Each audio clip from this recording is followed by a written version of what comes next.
Environmentally friendly New World disorder. Hello and welcome to day 2 of the Daily Blitz's World Economic Forum, which is not in Davos, brought to you by our green screen. Yes, this version of the World Economic Forum is actually sustainable. You do not need to come here in a private jet to join us at this great event.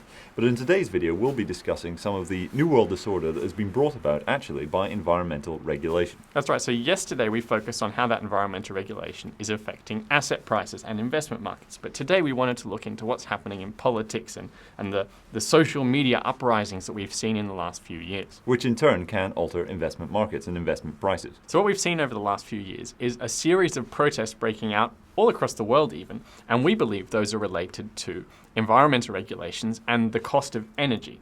Yes, there's an interesting thread that you can actually draw between many of the protests all around the world, from France to Chile to... Yeah, we've had Haiti, Ecuador. Middle East, all across. Yep, so Iran even. So all around the world, there's this pattern that we've seen where environmental regulation leads to an increase in the cost of energy, fuel, whatever it may be. And that leads to social unrest and protests, and there's various ways that that's come about. The most obvious one, though, is the Gilets jaunes in France. Yeah, so the Gilets jaunes movement in France is often the sudden uprising was really something that was quite a long time in the making, and it actually really began with the government incentivizing the purchase of diesel cars, saying that they were actually cleaner.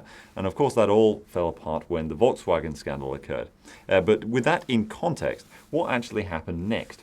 So as Macron tried to reverse this mistake of the diesel policy, he actually ended up causing a spike in the cost of diesel fuel after after the French government had gotten the French people addicted to diesel fuel. And that increase in the price of diesel fuel is what triggered the Gilets jaunes protests. And that's just one example of the same sort of phenomenon happening all around the world. The other notable example is in Ecuador, where they had to increase the price of fuel because basically the money was running out. And it's not just in Ecuador, but in today's video we really just want to highlight the thread that pulls all of these protests together.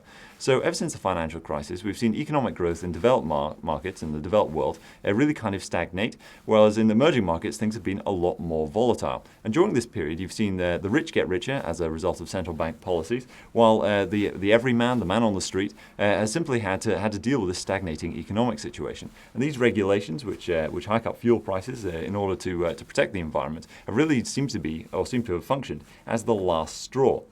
And it's important to note this because at the Davos Forum, you see all these central bankers get together. Many of them are very pro using their influence and their power to help the environment. And it seems like this will only continue and only make it worse for the everyman in increasing the basic cost of living. It's increasing that basic cost of living that seems to really set all these protests off. And we covered a bit of that in yesterday's video, the increasing prices of things like oil. Even though the market oil prices not look like it's increasing, the actual effect of the environmental regulations is to only make expensive forms of oil available.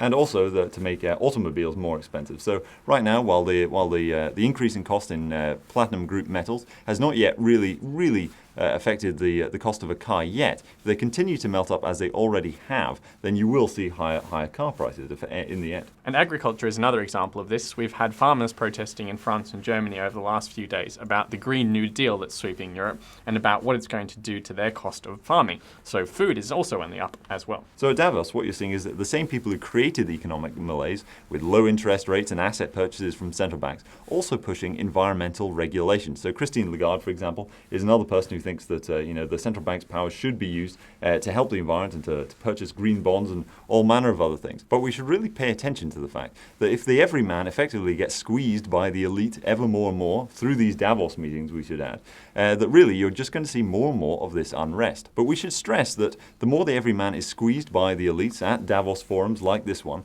through environmental regulation and also through central bank policy, you're going to see more and more of these protests erupt around the world. So in a sense, you could say that all of these social uprisings are powered on green energy. Indeed you could. Well, that sums up the second day of our World Economic Forum event, brought to you by our green screen, and completely sustainable, no private jet required to join. We hope you enjoyed it, and be sure to tune in for the next one.